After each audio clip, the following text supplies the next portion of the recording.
is the Bahamas Tonight, the Northern Edition. Good evening. I'm Sabrina Brown. Welcome to our post-hurricane coverage. Thank you for joining us. Topping the news tonight, the National Emergency Management Agency giving an update on restoration and recovery efforts in the aftermath of Hurricane Matthew. During that briefing, the Minister for Grand Bahama touched on a number of matters, including the restoration of electricity and concerns regarding price gouging prior to and after the storm. Shashina Roll reports. As Grand Bahama recovers from one of the most powerful storms to hit the island, the National Emergency Management Team is in full restoration mode. Minister for Grand Bahama Dr. Michael Darville gave an update on what can be expected over the next few weeks. First priority, he says, is trying to reopen schools as early as next week. As for now, he says the St. George's Gym is still being used as a temporary shelter, and there is significant damage to the Jack Hayward High School. I've been in communication with the Minister of Education, Mrs. Cooper, and we understand the challenges at the various schools, and we need to move swiftly to ensure that some basic contracts are issued sometime today so we can begin the restoration effort at our schools. One of the greatest challenges of the schools is that there is still a lot of debris on the outside of the school, and we have been in contact with the administrator for East Grand Bahama as well as the chief counselor in West Grand Bahama to make sure that the schools affected are ready for next week. The second critical issue is the hospital. The Rand Memorial Hospital's power supply has yet to be restored due to the amount of damage surrounding the area. The facility has been using generators since last week. I'm pleased to learn that we are now working very closely with the power company because we do not want to create panic in the community where members are at the hospital and believe they cannot get services. And so we're going to be focusing on that today as well to ensure that we maintain functionality at the Rand Memorial Hospital and all of the peripheral outlying clinics. The Minister for Grand Bahama says another major concern is the amount of people affected and the destruction on Grand Bahama. Darville contends that temporary and volunteer workers are needed because the manpower resources at this point is limited. It's beyond the capacity of the manpower resources and various departments in our local ministries. So we will definitely have to meet with every individual group to ensure that we either have volunteer services or temporary workers to assist, particularly with the Ministry of Works, who need to move swiftly to go into all of these various areas to make assessments and technical assessments, not only for government complexes, but also for the individuals who have been affected.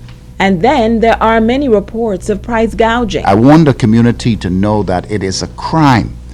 We are definitely now going to put inspectors on the road, and individuals who purchase items that they believe supersede the price range, we want you to hold the receipts because everyone will be subjected to scrutiny in the event that we find individuals in the community using this particular moment in order to affect people. While a number of homes have had their power restored, Darville says there is a concern with the outlying settlements. One of our concerns we had with the power company, and we spoke directly with Sarah McDonald, is that yes, there's some restoration taking place in the city of Freeport, but as you move into the outskirts of East and West Grand Bahama, there's still a lot of damage for the poles. What we intend to do is to work closely with them. There will be restoration in Freeport as well as restoration in West and East coming to the nucleus, which is Freeport itself. And I'm pleased that we have agreed on that mechanism. What we do not want is create all the focus in Freeport and leave the residents in East and West Grand Bahama unattended to. I assure you that would not happen. Shashina Roll, ZNS Network News. Officer in charge of Customs, Sherrick Martin, also addressing today's press conference. He says the Prime Minister signed off on the exigency order on Wednesday, and the Customs Department has begun the process of clearing goods under the order in 3 stages. Consists of the goods which are under the exigency orders. Those goods are building material, electrical fixtures and material, plumbing fixtures and material, household furnitures and appliances, bottled water for 60 days only, generators, and motor vehicles. The exigency order is effective the 7th of October until the 4th of April 2017. Forms are available at the Administrator's Office in East, Central, and West Grand Bahama. Consists of those islands that were affected by Hurricane Matthew. Those islands are New Providence, Grand Bahama, Berry Island, North Andros, and Central Andros. Schedule C consists of the waiver of departure tax for non-commercial flights into those affected areas. Also, processing fees will also be exempted. Goods arriving into the country under the exigency order must be signed off by NEMA. Those goods which are not signed off by NEMA must be duty paid upon arrival into the country. During this morning's press briefing, the Department of Social Services gave a progress report on the work they have been doing in the aftermath of Hurricane Matthew. The Assistant Director also expressing concern about the safety of children during this time. Shashina Roll explains. The Department of Social Services working hard in the aftermath of Hurricane Matthew. Assistant Director Paula Marshall says 31 residents who have been displaced during the hurricane are still in the St. George's Gym shelter. It seems as if when we move certain persons out, we have new persons coming in. And so we are trying to get those families into a more stable environment. So we are thankful for those persons who've come forward as landlords to assist us, and we are hoping to make some resolution of the persons in the shelter by Friday, which is tomorrow, in terms of being able to free up the gym so that the Ministry of Education can do what they need to do with their facilities. She says 6 teams are working throughout the community from east to west. So at the moment we have completed about 277 assessments that have been done on homes, focusing on those with minor, major, and destroyed facilities.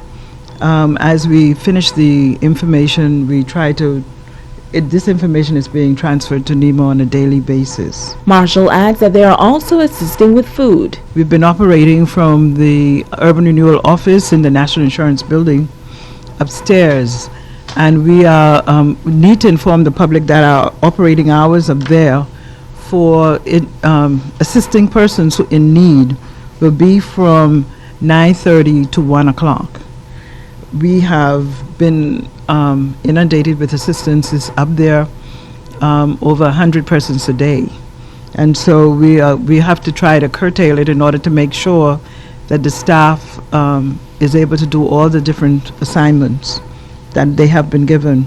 The assistant director says during this time, parents should be extra careful with who they trust with and around their children. During this period of time when things have been unstable and we're waiting on school to open, we have a number of children roaming the streets and children who may be left unattended.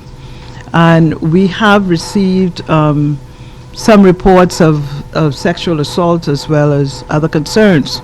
And so we are concerned that parents keep their children protected and keep them under some control. Make sure that you know where your children are. It's not a free-for-all, and you cannot assume that persons in the community are going to take care of your children and not abuse them. She says this is a serious issue and one that parents must be aware of. Marshall notes that the employees of social services are doing everything that they can to be visible and in reach to the residents of Grand Bahama. In some cases, they have to sit and talk with persons to let them explain how they feel and what they've experienced with the hurricane. And so by the time they come back at the end of the day, they have to de-stress because of the amount of trauma they have absorbed. And we want the people in the community to know that we feel for you, and we will try and work with the Ministry of Grand Bahama, NEMA, and everyone else to make sure that we do what we can to assist you. Shashina Roll, ZNS Network News.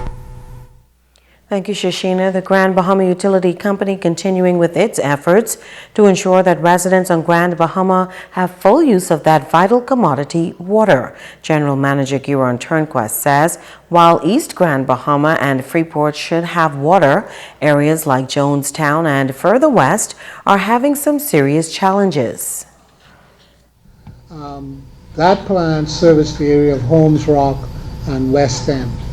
Now, we are challenged there in that, like I said, we have to build storage, but we also have a lot of issues with broken lines, especially in the area of West End.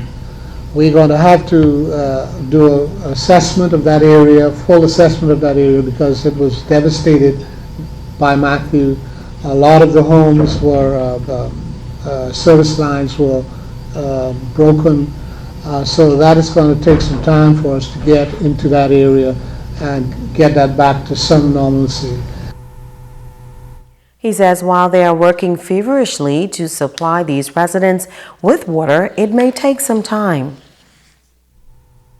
For right now, for everything that we can see, we are looking at another 2 days probably to getting water down into the Jonestown plant and getting water west of Jonestown plant into the areas of Holmes Rock and Boodle Bay.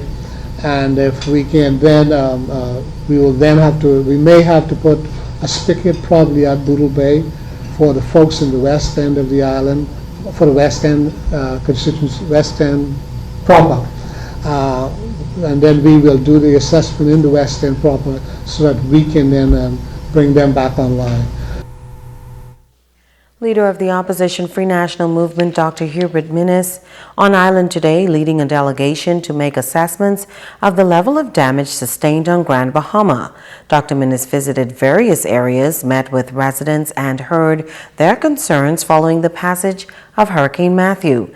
Dr. Minnis and his team telling residents that help is on the way. The team also stopped at a local store to purchase food items to be distributed to those in need. The F&M leaders is calling for immediate assistance from the relevant agencies, especially for those that have lost everything during the devastating storm. Deputy Leader and Member of Parliament for East Grand Bahama, Peter Turnquest, distributed water to residents in the various constituencies. He said as Grand Bahama works to rebuild, residents must remain hopeful. Stay with us, there's more news after this.